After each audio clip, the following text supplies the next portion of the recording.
Happy Thursday. It is Therapy Thursday.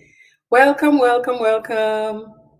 to Transforming Trauma with Dr. Triphi.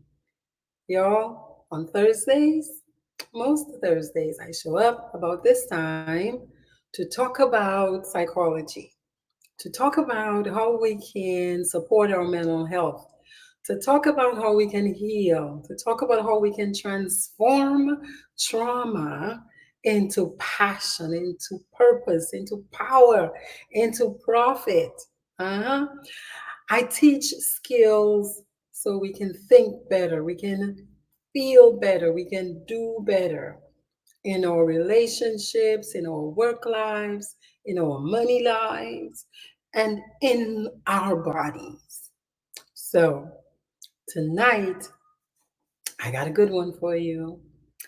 Havis Bardouille, Havis Bardouille, creator of Tuesdays with Terrance. So, Havis is a financial advisor, educator, insurance man, and he has a Tuesday podcast about 7 p.m., I think, as well. So, Havis did an Ask Dr. Triphi move, is what he did. He sent me this question after he had read, after he read an article from the New York Times. Tonight's topic is going no contact with family. Is it ever okay to go no contact with family? Is it ever okay? Huh? If you grow up in a culture like mine, let me tell you, is it ever okay? Family is family, family is blood. If you grew up in church, there are certain expectations about family. But are there times when you have no better option than to go no contact with family, to essentially cut them off? I'm Dr. Triphi. I'm a licensed psychologist. I work in Atlanta. I work in the state of Georgia. I speak like I do because I'm from a little island in the Caribbean called Dominica, not to be confused with the Dominican Republic.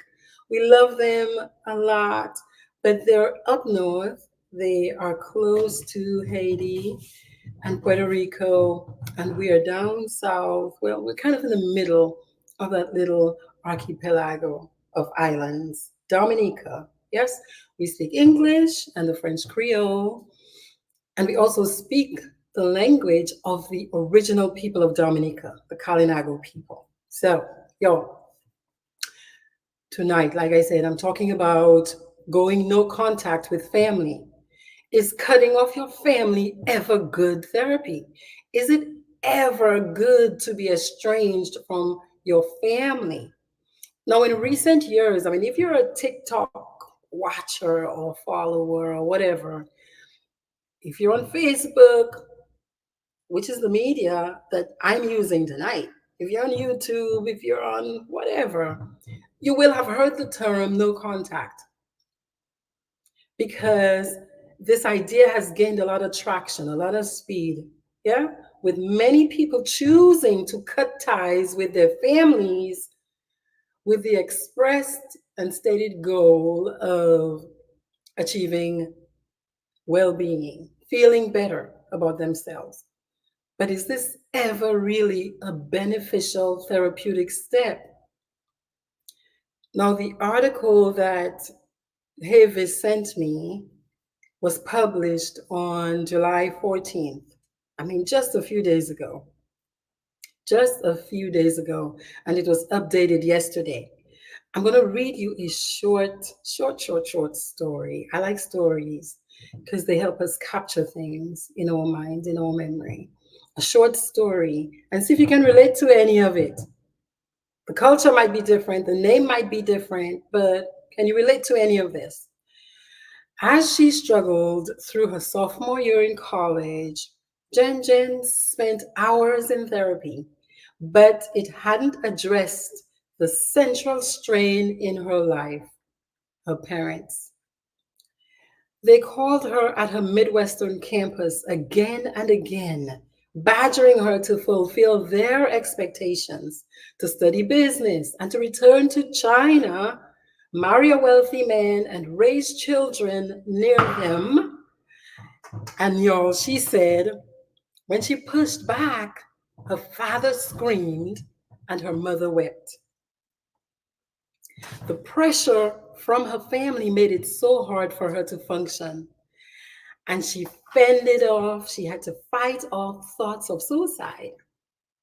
But when she brought that dynamic, that stress up to her therapist at the time, they would always say, stand by reconciling with your family. Figure out a way to communicate with your family and work it out. Family is everything. They tended to look at it through her parents' perspective. But then she discovered a different therapist. His name is Patrick Tehan, and he's a licensed social worker from Massachusetts who's got a huge YouTube following. And his videos introduced her to a new idea. And the idea is from Mr. Tehan that to heal from childhood trauma, sometimes it may be necessary to go no contact from abusive parents. You heard that? Around half of Mr. Tehan's clients restrict or they sever ties with their families, which he describes as brutally hard, but when it is appropriate, deeply rewarding.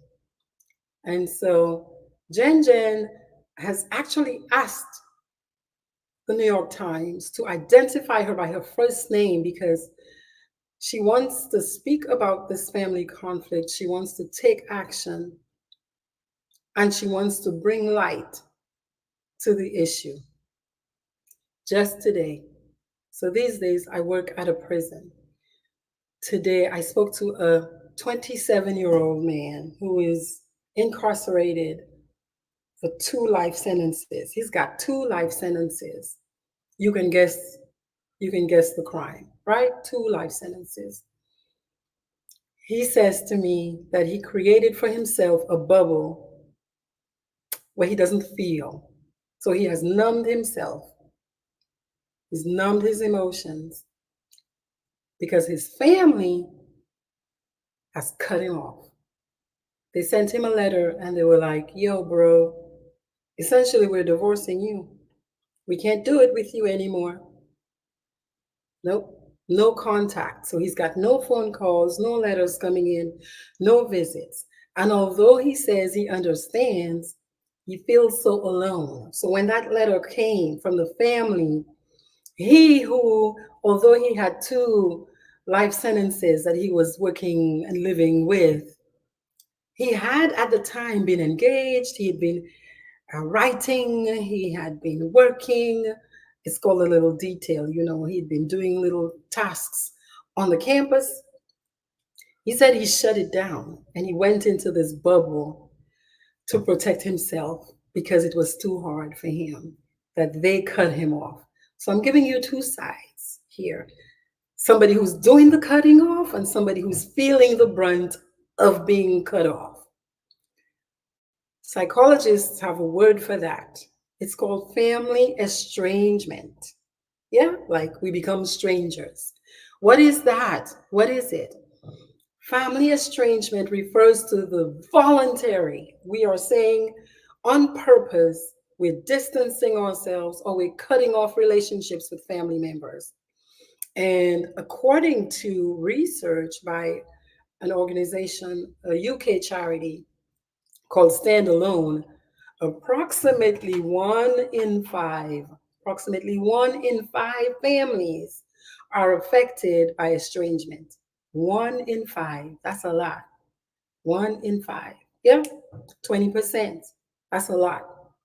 Social media, the influence of social media, because social media acts like a huge microphone, right? And it blasts the message from Jen, or that one guy, like, across millions and millions and millions of people. And so people who perhaps had never thought about going no contact as an option are watching people like Jen stories and realizing, oh my goodness, I have that as an option. That's a possibility for me. Yeah. TikTok, platforms like TikTok and Instagram are filled with stories and advice about cutting off toxic family members, often framing it as self care. Now, I want to talk a little bit about uh, attachment. Yeah, how we connect and how we stay close and how we maintain our connection to people. Dr. Joshua Coleman is a psychologist and he specializes in family estrangement, that dynamic where people say, no mass, although we were brought up to believe family first and blood is thicker than water and family above everything, and we are the Jones family and we do things like this, and nobody's better than us because we are this family. He suggests that cutting off ties can be a way to protect yourself from emotional harm, particularly in the case of abuse. And when we talk about abuse, we're talking about verbal abuse, name calling, criticizing, downing, yeah, disrespecting, emotional abuse, yeah, withholding affection, um, showing preference for one child over another child, scapegoating one child as the bad child of the family, physical abuse, very clear, or neglect, not doing what we're supposed to do as parents. Mm, mm, mm. And that's not just with parents and children, but siblings, aunts, uncles, nieces, nephews, very close people like godfathers, godmothers, godchildren. There is an impact. Like that gentleman told me today, there is an impact. It was such a blow to him that he stopped engaging. He saw no point in continuing to engage with his life. And as he says, created a bubble to keep himself safe. Yeah. The research shows there's one study published in the Journal of Family Psychology that indicates that estrangement can lead to mixed outcomes. Some people might do like him and just shut down, become numb because they're afraid to love again and face that potential of being cut off. For some like Jen, it's relief from stress and anxiety and suicidal thinking because you're around people who are interacting with you in a kind of way that it is so painful. It can also bring with it feelings of guilt and sadness and loss because you're going to be releasing attachments and connections that you might have had for a long time, that you might have leaned on. Yeah, somebody who maybe they had that particular gift or talent or whatever it is that you used to lean on them for something. Yeah, for that thing. And now you voluntarily released it in service of a higher goal, as in your mental health. But still, you're a human being, so you're going to experience the guilt, the sadness, the loss. You might. Yes? Another study in the Journal of Social and Personal Relationships highlights that estrangement can foster personal growth. So it's not just all, I'm sad, I'm gloomy about it. No, a lot of people grow. A lot of people establish their autonomy, their sense of control and power and direction over themselves because they have released the people who were trying to control them. Yeah. And resilience, especially if you have, say, a family environment that has been persistently harmful from childhood. You might have grown up in a family system where you are continuously criticized, bashed, beaten, just disrespected. And so to be away from that, yeah, gives you an opportunity to grow, to become stronger. Yes? So clearly, there are pros and there are cons to cutting off family members. Yeah? Emotional relief, like I said, immediately you might be able to feel some relief from those toxic dynamics and the chronic stress you might have been experiencing. Yeah, let's suppose you leave that home and you go somewhere else. Immediately you might be with a new, you might be in a new circumstance where instead of being criticized every day, you're nourished, encouraged, yes, supported, a big, a big, a big difference. So that's huge emotional relief for many people. Say you have a sister who's always calling you names, gossiping about you with strangers, or a parent. There are some parents who do this stuff. Yeah. Family members who do this to each other, gossiping about you with strangers, highlighting your biggest flaws, and they have you, they're dragging you through the streets. They're telling your personal business. They're informing other people about your weaknesses. Yeah, because they would have had access to that, wouldn't they? Because they're close to you, they know your strengths, they know your challenges. Hmm? That sister or that person, that family member might want you to do only what they think you need to be doing. Yeah. Or they might stop talking to you. What happens when you get away from that? Immediate relief. Immediate relief. Not having to walk on eggshells around that person. It might be huge relief. Self identity. You're getting an opportunity, if you remove yourself from that kind of situation, to form an identity independent of your family's expectations and their pressures on you, if those expectations led to abusive behavior. That might be an important action to take. Safety. Y'all, in the case of abuse, we talk about abuse often. We talk about no contact often in the case of intimate partner violence, yeah? Physical abuse in relationships. But sometimes that also happens in families, yeah? Also happens in families, children and parents. Hmm? In cases of abuse, estrangement can be a necessary step for personal safety and, of course, for your mental health. The penny has two sides. Yeah, it's got heads and it's got tails. So loneliness, isolation, yeah, especially around holidays and family gatherings. Somebody's getting married and you weren't invited. Your son is getting married, and because you've been so special, yeah, you don't get an invitation. You miss out on the grandbabies. You miss out on the grandbabies. You miss out on the interaction and the relationship. Yeah. For those people who have to cut family members off, some of your family members, even if they were abusive, nobody's just one thing. Nobody's just only abusive. They might have been doing some very good things for you that you will miss. That you will miss. Maybe they helped you with a particular thing that you didn't enjoy doing or couldn't do well. You might miss that. Yeah.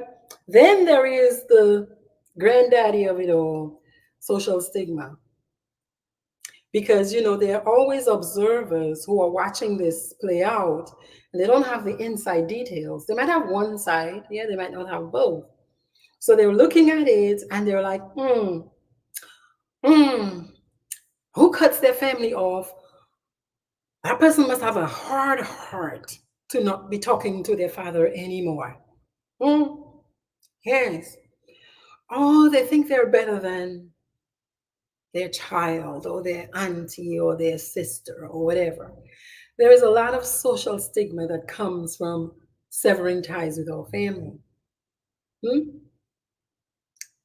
And that can only, not can only, it can often increase feelings of shame and guilt to add to all the other stress of leaving the family or cutting them off. Also, some people regret this for the rest of their lives because you might have made that choice without necessarily thinking it all the way to the end. And you might have unresolved feelings about your decision. I mean, you might have made it in the heat of the moment where you were very upset and you might want to reconcile, but the other person doesn't want to reconcile. Or you might have the wish to reconcile, but you don't have the language or the conflict resolution skills to navigate through it. Yeah. So these are some of the pros and the cons, Havis, of severing ties with family, going no contact, going, you go over there and I will love you from a distance, but we will not engage with each other. We will not speak. Hmm? We will not speak. Now, uh, has this happened to any of you? Do you understand the words that are coming out of my mouth when I talk about cutting family off or you being the one that's been cut off? So tonight I said I was going to share 5 at least. I have more. 5 signs when y'all, it might be time to cut them off. It might be in your best interest, mental health wise. And as I speak about sometimes, if we have chronic stress that is unaddressed, it builds inflammation in the body, in the physical body. And so you could generate in your body physical ailments long term with this chronic stress if you leave it unaddressed. So the church might say, love one another, um, but that loving the other person might mean that you don't go to their wedding. And you've got to be okay with that. 5 times you might have to be okay with that. Number 1, if you're experiencing consistent emotional manipulation from a person, if a family member consistently uses guilt, shame, or other manipulative tactics to control your behavior or to influence your behavior, to get you to do what they want you to do, it might be time to reassess that relationship. If it is consistent, if it is consistent, it's not like it's a one off. You know what I mean? It's not like, oh, with one particular situation, they're telling you, okay, no, don't, I don't want you to do that. Why are you doing that? But if it's a consistent pattern of doing that, it might be time. If this person is making no effort to adjust or to listen to you. Number 2, emotional and physical abuse, any form of abuse, any form of abuse, verbal, emotional, psychological, physical, is a serious red flag. Your safety should come first. Your safety should come first because do you want to know the number of people who get unalived unintentionally by family members? Sometimes they were not even meaning to do it, you know? Sometimes they were not even meaning to unalive you. Sometimes they are. I'm dealing with a lot of people right now who sometimes they do mean to unalive you. Okay? And although we are family, we are individual human beings with individual thoughts that none of us can read. You cannot mind read the family member that you love who is being abusive to you. What you can do is you can look at the behavior and the action that that person is using to tell you whether or not you keep engaging or not. It's not about the fact that, yeah, I love you. Yes, I can love you, but you can stay over there and I can stay over here, 5 countries away. if I want to save my life, potentially, yeah, or save many other things. Number three, a lack of respect for your boundaries. If a family member repeatedly disregards your boundaries and refuses to honor your requests, say for privacy, mm, say for, hey, stop talking about my business with everybody. I didn't tell you my personal business so you could go broadcast it. If that's a persistent pattern and you have identified to that person, hey, I don't like this, and they persist, what are you going to do? You're just going to sit and continue engaging with them? Like, really? You can. You have every right to do that. But I'm telling you, the amount of stress you will continue to experience, it won't be healthy for you. Okay? Number 4, chronic lying. Chronic lying or deception. Trust is foundational in relationships. Yeah. Trust might take time to build. Yeah. We base our trust based on whether or not people keep their word with us. Yeah. Whether or not people look out for us, whether or not people are dependable. Hmm? If a person is lying chronically, they might need to be released with love. They might, because it can be extremely exhausting, extremely emotionally damaging for the relationship. Extremely. Hmm? Here's another one. Inability, inability to maintain a positive posture. What I mean by that is there are some people who are persistently negative. They're your family members. Might be your mama, might be your auntie, might be your sister. Persistently negative. And what they do is they come to you and they vomit all of the negativity to your poor little ears. And they ask you, they basically hijack you and want you to sit and listen to their negativity consistently, persistently. Sometimes that negativity is directed towards you, criticism, belittling comments. Oh, why didn't you do it like this? You're always doing it wrong. Huh? You're not smart. I thought you're smart. Hmm? Those kind of comments, they eat away at our self-esteem and our mental health over time. They're very stressful. So if you have a family member who is engaging in that kind of behavior, because those are behaviors, if they're not willing to stop, you might be the one who has to stop it.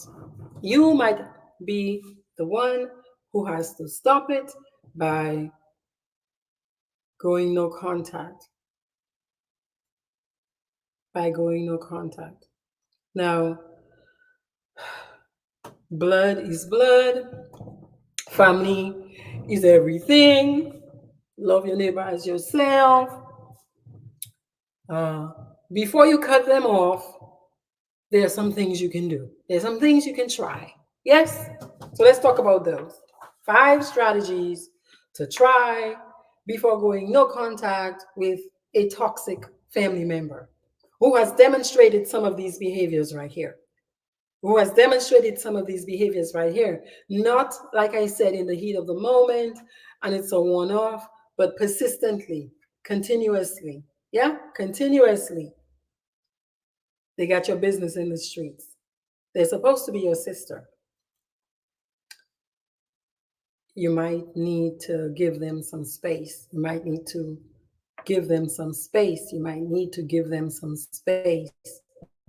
And if it's in that situation, absolutely going no contact is going to save your mental health. Yeah. Now, 5 strategies you might implement before you say, okay, I give up, because we're family, right? Let's try something. Number one, charity begins at home. Start with yourself. Start with yourself. Self care and emotional regulation. What do I mean by that? You have that sister that's persistently negative, yeah, and you're sick of it. You're tired of telling them. You're tired of telling them, "Hey, I don't like this. Please, it's just too negative for me. I don't want to talk about other people. It's just I can't tolerate it. It's just it hurts me, to hear you talk about other people like that. I don't want to join in it." Yeah. Self care for you might be when that conversation starts to go sideways, for you to say something like, "Oh, hi, sis. Hi, friend. Hi, loved one. I am getting another call. There's something called Little White Lies for Love." Okay. Oh, there's something called Little White Lies for Love. Sis, there's something I really must go do right now. If you don't want to come out and actually say a little white lie, tell them there's something I absolutely must go do right now. I've got to stop talking. Can we come back to this? Can I talk to you later? Interrupt it. Interrupt it. If somebody's doing something, yeah, even if they're criticizing you, let's suppose they're calling you names in the middle of the conversation, just grab their attention and say, "Hey, there's something I really must go do right now. Can we talk about this another time?" In the middle of them telling you you're not smart and you never do it right and who do you think you are and all of that stuff. Just with a monotone, "Hey, there's something I forgot I needed to go do." And just go, go to your room and go lift a piece of paper. That's what I forgot to go do. I forgot to go lift a piece of paper. But you interrupt the assault. Interrupt it because this is assaultive stuff. It's emotionally assaultive. Okay? Like, seriously, there are some people who hijack us with their words and their conversations. And some of us, we feel like we're stuck and we can't move. Yes, you can move. If you feel yourself getting frozen, say something, come up with a little phrase, a little thing that you do where you say something like, "Hey, I really got to go take care of something right now. Can we talk about this another time?" Boom, interrupt it. Self care and emotional regulation. Emotional regulation is you're going to feel your body getting frustrated, irritated, anxious, overwhelmed, heavy, just beat down. You got to figure out what to do, yeah, with those feelings. Breathe through them. Breathe. Slow your breathing down. Slow your breathing down. Talk to yourself. Talk to yourself. And like I say, find a way to interrupt that assault because that's what it feels like for many people. Number two, open communication. Request time with your person, especially when you all are having a chill, quiet, restful time versus a high paced or a high emotional time. Those are not good times to talk about feelings and talk about what you want and what you don't want. Stop. Don't try it then. Make an appointment, actually. Ask them for some time. "Hey, when do you have some time for us to talk about something? Or how would you feel about going out to eat? Yeah, there's something I really want to talk with you about. Yeah, you have some time? Is now a good time? Can we talk a little later tonight?" Make an appointment so you kind of prep the person's brain that we're going to talk about something. Yeah, and you find a way to stroke that person. Find a way to tell them something like, "I really like how you have these nice conversations with me. I really like how you try to help me to do better. But when you use words like foolish to me, or when you call me stupid, I feel really sick to my stomach. I don't want you to call me names like that again." And you make a request. Okay? Open communication about what you're really feeling, how you're really feeling, what you would prefer. Number three, boundary setting. Boundary setting is the part where you told them, I don't want you to do it again because it doesn't feel good for me. See, they didn't know your boundary. A boundary is like a fence, but our emotional boundaries, they're not physical. You can't touch them, but you can definitely feel them. Yeah. So when they hit your boundary and you feel that electricity go off in you and you're raging, you're starting to boil, you're getting hot in your body, you want to cry, your head starts to hurt, your back starts to hurt. Ding, ding, ding, ding, ding. Red lights, red lights, red lights. Yeah. Make an appointment with that person. Make some time for you to talk to them. Yeah. To explain to them where your boundary is. Now, people who love you will listen and will make adjustments. People who don't really care, simple, they will not respond. I'm serious about this because love is demonstration, isn't it? Love is action. So when I tell you, ouch, that's a boundary for me, and you persist, that means you are not really caring about what I feel.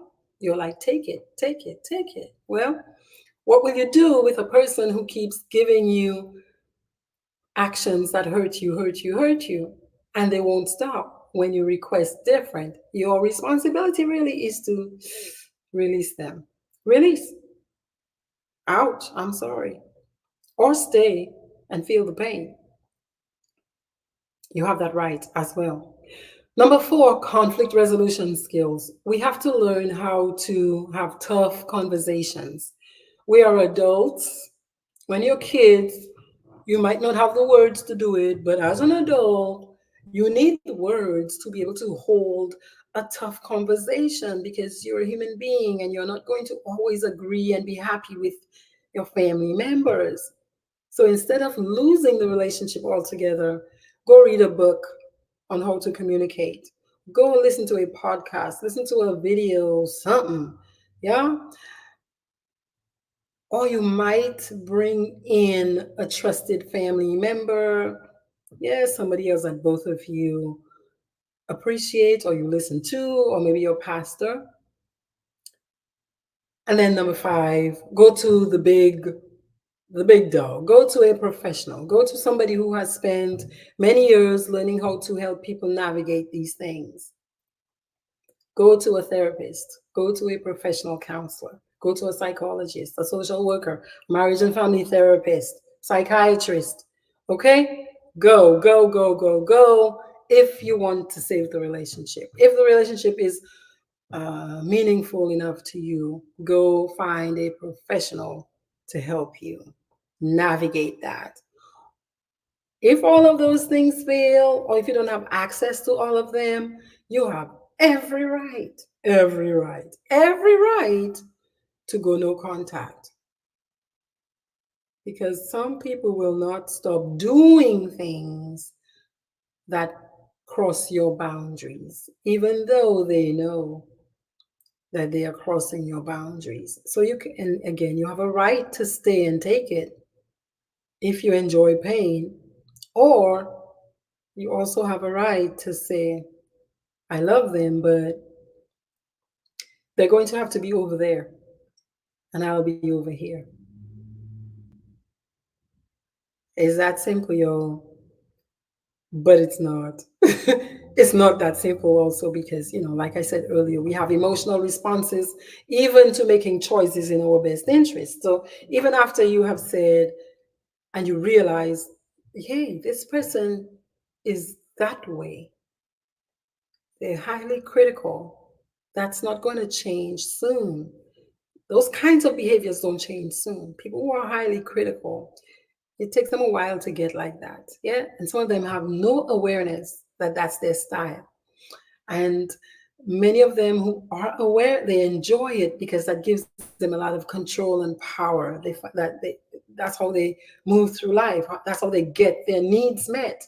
So it's very challenging for them to make an adjustment and to start talking to you nice and supportive. If that's not a style of communicating they learned or they want to learn. It's hard work. It's hard work. It's hard work. But even though we know that, it still hurts when the attachment is broken or impacted negatively because we are human beings and attachment is part of what we do. We connect socially. Our family, we believe, many of us, we've been trained to believe that your family is there, like your support, your rock, and you always go to bat for each other.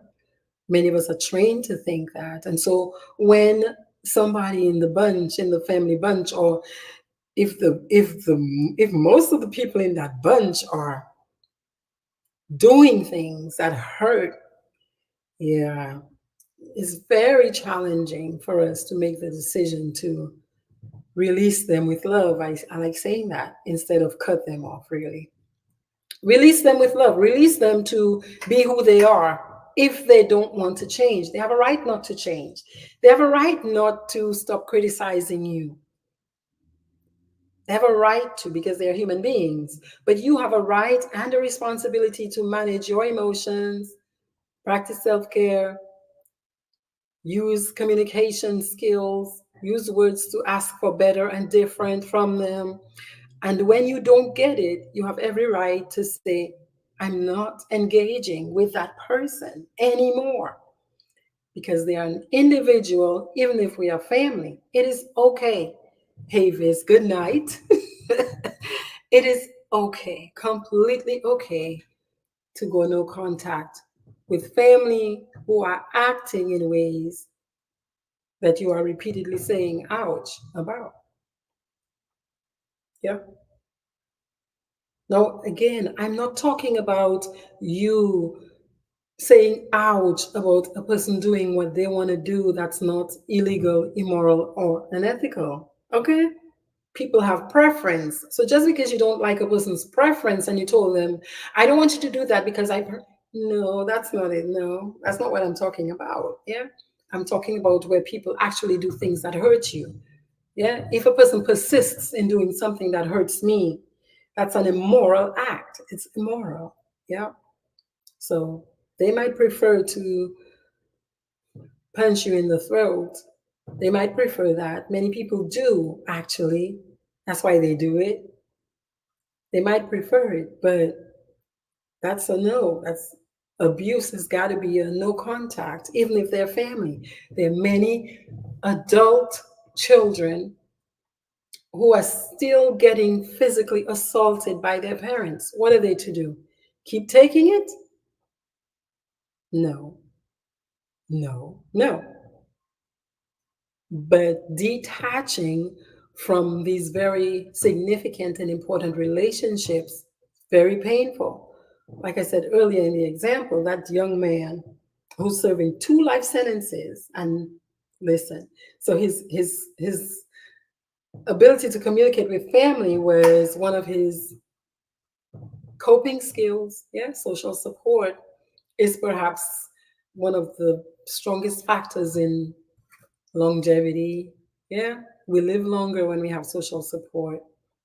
We feel better. We are more resilient when we have social support. So when we don't have that, in as hard as incarceration situations are, oh, yeah. So he said he created a bubble around himself to shield his heart, essentially. He numbed himself so he wouldn't feel so much pain from that. But on the other side, you had that little Chinese student who said, look, I felt so much better when I went no contact with my family to collect myself. You know, something else to consider is even if you do not go 100% no contact, kind of take little mini vacations from the person. Don't call them for a few days or a few weeks. Yeah. If they call, send a short, quick reply. Yes, but I'm very busy. I'm doing XYZ. Yeah, I'll get back with you when things clear up. Yeah, give yourself space, buy yourself time from these interactions, because to be perpetually assaulted emotionally, I'm telling you that stress is in your body, and it's gonna, if your mouth cannot say ouch, your body's gonna say ouch. Yes? If your mouth cannot express your pain, your body is going to express it for you. Your body will find a way to express your sadness and your rage if you won't speak it. So instead of your body paying the price, how about you practice open communication with that person and say, you have every right to do that, but it doesn't feel good for me. I don't want you to do it again. Is there something I can do to help you to remember? Now, there are some things that in my mind are clear violations, very clear. And in my mind, we don't need to be talking about it personally. Yeah.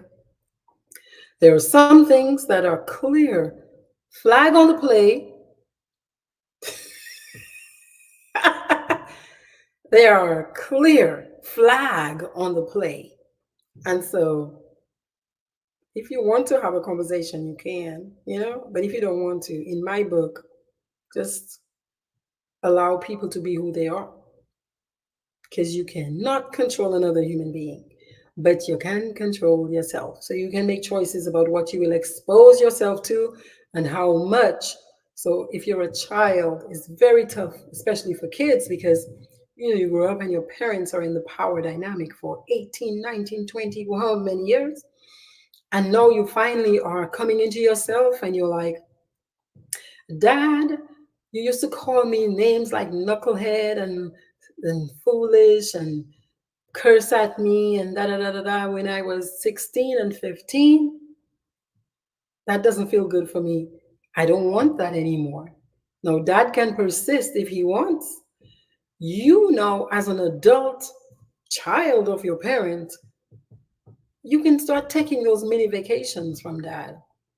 Yeah, build your resilience, grow, get stronger faster, and become independent of a parent like that who's doing that to you.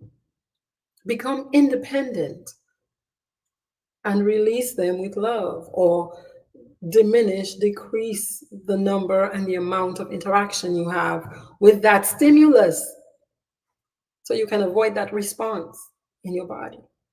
Yeah. So let me take some of your comments. I'm taking everybody's comments except Kelly June. Kelly, I will not thank you later, Kelly. I'm going to hide Kelly's comments right now. This is what Kelly wants us to call Alibaba and the 40 Thieves. No. Okay. Karen says it's rather ironic that an individual would be considered rude and rebellious if they were to cut others off in their best interest. And that is how the system can keep you a victim, right? If you're not watching yourself and if you're not being very clear about who you are, what you want, what feels good for you, if you don't know how to express your feelings, if you're not practicing self-care, you're going to let people's words, where, like I say, the community, other family members will come to one person's rescue. They like to do that. They might group up, around one, or the family might fracture, so and so and so and so and so. They're listening to that side, so and so and so and so and so, listening to that side. They're calling so and so wicked, bad, rude, because you're like, no mass. No, I won't. I don't care. You could be my child. No, we're not doing this anymore because this hurts too much. And we have communicated it, but you keep aggressing my boundaries. No, no. Again, we have a choice. We can continue with it and develop the illnesses that come from chronic stress. That's one way to live full of stress in our bodies. You can do that if you want, but you have the option of allowing people to be who they are, but doing what is in your best interest anyway. Okay? Good evening to you, Karen and Petra. So Havis says he was watching Congresswoman Crockett, Jasmine Crockett, on YouTube. Havis, thank you for the question. It's a very meaningful question, very powerful question. Again, this is a topic that's getting a lot of attention now because younger people, seem to be more comfortable going no contact than older boomers, right? Older people, because they're clearer in their boundaries, in their ability to express what hurts, what doesn't hurt, and how far they will go, how far they won't go. Okay? So they tend to be quicker to go there. All right? But it's a it's a way to care for yourself that must be considered if your emotional safety, your psychological safety, your physical safety is at risk. It must be considered because if I keep communicating to you, if I've taken all of these steps, number one, self care, I'm seeing, hey, is it me? Am I overreacting? Am I misinterpreting what they're saying to me or how they're talking to me? Okay, let me go care for myself. Let me go take a walk around the lake. Let me go listen to some music, soothe my brain so I don't feel so agitated. Yeah, okay, let me have a conversation with them. Hey, you might not have meant for me to feel sad and uncomfortable, but I felt it when you said XYZ. What do you think about not saying that to me anymore?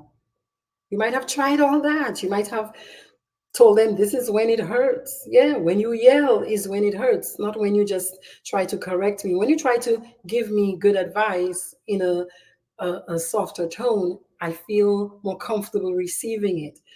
But when you say this loud, I feel very uncomfortable. You just explained where the boundary is. Do you understand boundaries? Yeah, the boundary. It's not that you're using words to me. It's that you're yelling when your voice is raised. Yeah, that's too much for me.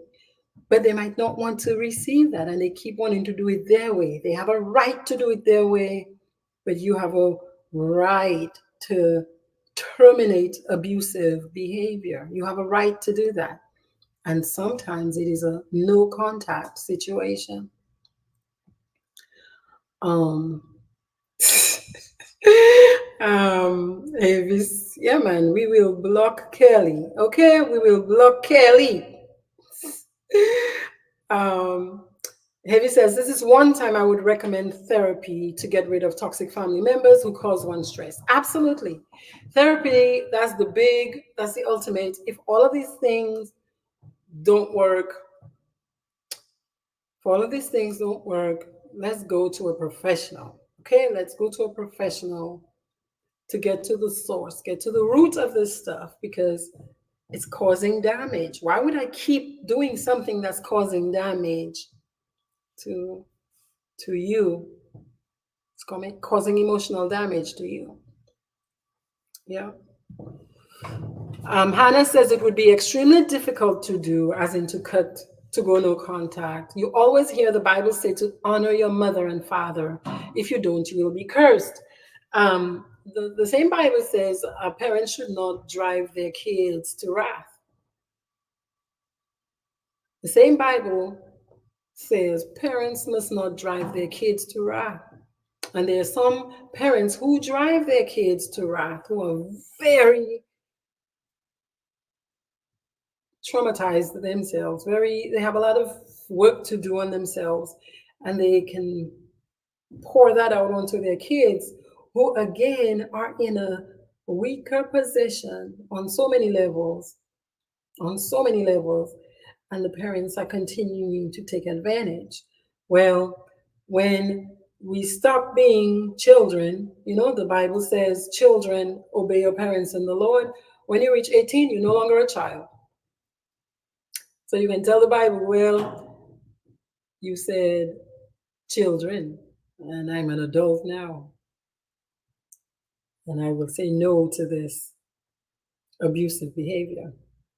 I will love them still, but from a distance. If they get sick, yes, I'll care for them, but I will not be in their space taking this like as if I'm a martyr. A martyr, some of us have what's called a martyr complex, where we think, oh, I guess this is my lot in life. I just have the worst parents. What can I do? Well, again, as a child, not much, because except if the state or some legal body intervenes, you got to stay and take it. But once we hit 18 years old and 1 second, I am no longer a child. So I don't have to honor that adult. That mother and father now technically become a relative of great importance. And if they want to remain a relative of great importance, they will not be abusing me. No, sir. No, ma'am.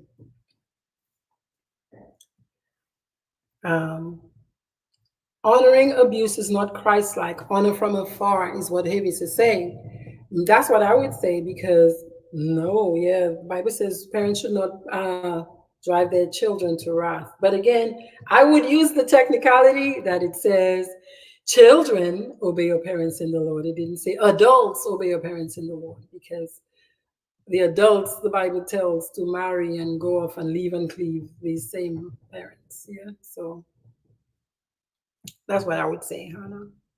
Thank you for your comment.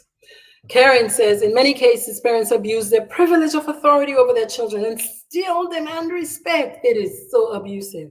In many cases, they do this. A lot of them are working out their trauma on their children. Yeah. Abusing their privilege and their authority and their money over their children, and they tell them, be quiet. Yeah. You better respect me. Well, like I said, this is all well and good until you get to 18 and 1 second. Because as an adult, yeah, you've got to think like an adult. St. Paul Bible says, when I was a child, I thought as a child. Yeah. And now I put away those childish things. Yeah. I've got to think like an adult. I've got to protect myself. As a child, it's not my responsibility. As an adult, it is. Marlene says, I will go no contact. We sometimes need time apart to think about these things. Yeah, we need time apart sometimes to cool down, to get a fresh perspective, to clear our heads. Yeah, so we can think clearer about how we will move forward. Yeah, so take breaks from people who you feel stressed out by. If you leave them and you're feeling drained, you have to manage how much time you spend with them. If every time they call me, I feel exhausted after the call, some dynamic in there is not healthy for me. It might be healthy for them. They might be telling me, well, I so love to listen. I so love to tell you my story and my problems because I feel better when I talk to you. But I don't. So what are we going to do about that? I don't. I don't like that kind of conversation. I don't like that kind of talk. So you've got to set your boundaries. Even if you're trying to be kind, kindness doesn't come at your expense to that degree. No, it ought not to come at your expense persistently, on an ongoing, persistent way. Every now and then, or for a little while, somebody's going through a hard time, so they need you a lot. They lost someone, yeah? They lost their job, they're feeling sick. That is not persistent, though. For the most part, that's not persistent. If it is persistent, it's going to cause a lot of stress in you, and you have a responsibility to manage that. No, nobody honors abuse. It is what it is. Even if it is a parent causing the abuse, it is still abuse. Yeah. And so those parents need help. They need support. They need therapy to process their issues, to learn different strategies to do this better. And if the child never expresses to the parents, ouch, this is a boundary, this hurt. And even when some people express it, some people continue. I'm telling you, that is not love, because I must love my neighbor as myself. And if I wouldn't want to do it to myself as a parent, if I wouldn't want it done to me, I ought not to be doing it to my child. Karen says, as you mentioned, This is one of the issues. There are too many parents with unresolved issues, and a false belief that I'm your mother, I'm your father, you belong to me. What I say goes, as if a child doesn't have their own thoughts. Yeah? What I say goes. You belong to me. You better do it that way. Yeah? Heavy says, someone told me I never reach out to them. They were right because when I did, it was always stressful. So I literally stopped texting and calling, etc. Heavy, that's a boss self-care move because there's some people, I'm telling you, they they persistently are negative. They look at the world, they look at life from a negative lens. Now, if you're a person with high positive energy, many people like that want to come to you so they can feel better by the time they leave you. Thing is, though, you end up feeling worse sometimes when you leave them. So you have to watch how much you engage with people who yield that response. Yeah? Who leave you feeling stressed out and drained and overwhelmed and irritated and dry. You have to say something like, 5 minutes into the conversation, when you see where the conversation is going, after you have told them you do not enjoy these kinds of conversations because you would have openly communicated and taught them how to treat you with your language. 5 minutes in, you're seeing where it's going. Hey, something just came up for me. Can we talk about this another time? I really have to go. That is all. You don't owe them an explanation as to the something that came up for you. And if you find yourself having to explain to adults why you have to get off a call because something came up for you without explaining the details of exactly what, something is going on in that dynamic. You got to watch that. Yeah, you got to reassess it because you need to be able to tell somebody you're on the phone with and they're about to start gossiping and you don't want to gossip with them. You got to have a little strategy in place where you say, hey, somebody's calling, there's a task I have to go do. And even if you didn't have anything planned, get off the phone and go and lift up a piece of paper. That's what you had planned. Okay? All right. Kenrick, how are you? Kenrick says, some people are still living that slavery mentality. Many parents, many parents, many parents. Yes. That beating a child is the best way of correction. I hear you on that. They go back to the Bible and they say, spare the rod and spoil the child. And they traumatize their children physically. They wound them for the rest of their lives emotionally with their spare the rod and spoil the child, trying to be quote unquote good Christians, but meanwhile they're out there and they're not married, right? And they're doing other things, right? Or they're stealing from over here. You know, we have these, we're mixed up. We're mixed up. Yeah. There's certain things we go very hard on, and other things we just let slide. Yeah. They're being unkind to other people, but they're saying spare the rod and spoil the child. They're being unkind even to that child, right? So they're not loving that child as they would love themselves, because I don't see many of us, you know, the Catholic Church used to have a thing where when people thought they had sinned, they used to go and it's called self-flagellation, where they would take a whip and beat their own self. Yeah. I don't see many parents doing that. When they do wrong and they didn't give their kid the money for the kid to be able to pay for whatever at school, they don't go home and self-flagellate. When they forget to pay their bills, they don't go beat themselves, but they're doing it to kids. Yeah, we have to learn other skills versus this. Heavy says he likes that. Something just came up for me. Boom. Yes, Heavy's like, boom. Have it already. Have your script already in your mind. Something just came up for you. You're not being clear about the something. You don't have to explain what your something is. Your something could be Monibu Alekaka. Say that. You understand, if you want, because you have some people who are very persistent. Okay, just come up with something. Have a little something you have to rescue yourself from people who are trying to control you and your time and your money and your affection, your attention, all of that. Yeah.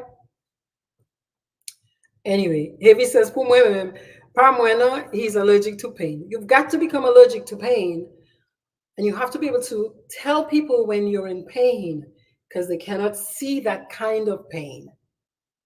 And some of them, even after you have told them out, that hurts, they will do it anyway.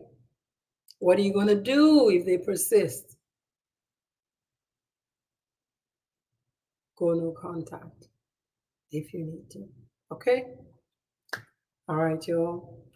But again, before you go no contact, self care, take care of yourself. Hey, communicate, ask for better, ask for different. Yeah, go ahead and set your boundaries, tell them where it hurts.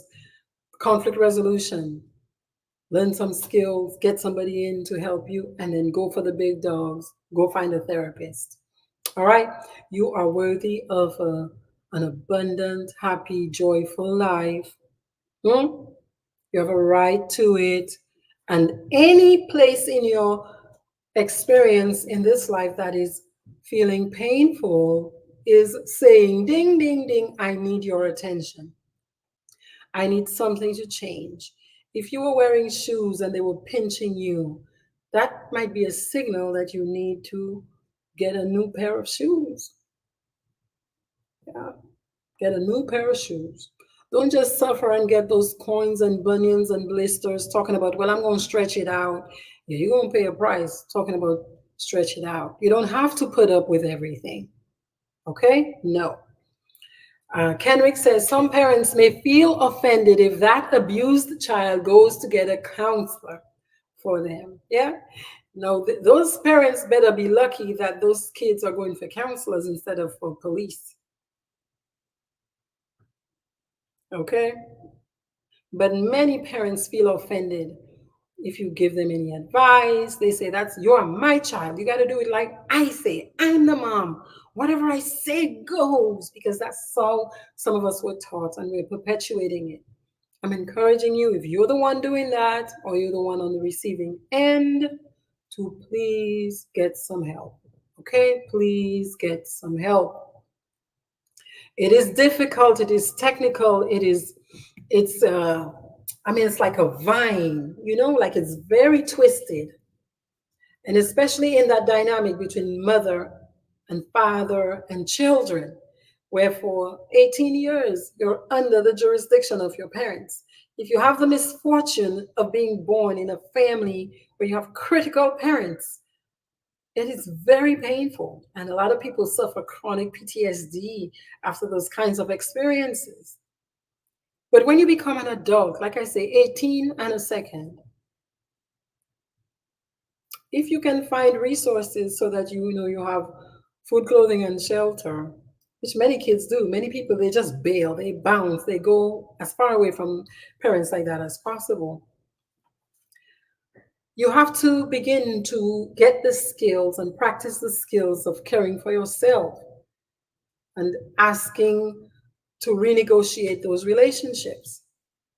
Okay? You got to ask your parents, hey, I understand you used to speak to me with that tone at 15, but I don't like it. I really don't like it. I am 28 now. Yeah, and we might need to go see a therapist to work this out and learn some new ways to do it, but I'm letting you know my boundary. And some parents, they fight that, and you might have to separate yourself. Yeah. Anyway, thank you all very much for listening. Havis, thank you so much for your Ask Dr. Triphi question. Kenrick will be your final comment. He says, imagine most times that same parent was in the exact situation when they were a child. Yes. So this is clearly coming from a place of wounding that has not been healed and addressed. Because if you went through that as a child, if you do some emotional work and psychological work, you can put that in a kind of frame or a perspective where you process it. And so you won't be just repeating it with your kids. But a lot of us don't do that work. We don't do deep thinking and soul searching. Yeah, on that level. I'm encouraging you and inviting you to do that. I know a lot of us grew up, like I said, in a whooping a day. For some people, several whoopings a day. Okay? But these kinds of things, that's abuse. We don't have to revisit that onto our children. So they revisit it onto their grandchildren because that's how you keep curses and old unhelpful patterns going. It's not good. It's not healthy. There are other ways to do it that are so effective and they don't hurt your skin, they don't hurt your heart. Yeah? All right, y'all. So I'm sorry if you're in the position where you might have to go no contact with a family member, but I'm still not sorry in the sense that even if they're your family member, they are individuals. They have a right to speak in a nasty way or tell your business or gossip about you. But then you have a right to make a decision about how you will interact with a person who does that to you, even if they're your mother. Okay? All right. It won't be easy, but it's got to start with me. It's got to start with me. It's got to start with me. Me, I will not be the Mother Teresa who just keeps taking the blow. I'm so sorry, but I'm not sorry. Yeah, I'm telling you, even with my kids, we will be renegotiating this. Look, what you used to get, you will not get it. Not from me. No, we will renegotiate. Thank you, Havis, for the question. You are welcome. Y'all, happy Thursday. Let's break those generational curses and intergenerational trauma patterns that we keep handing off to our girls and our boys. Let's teach them instead to use their words to express their feelings.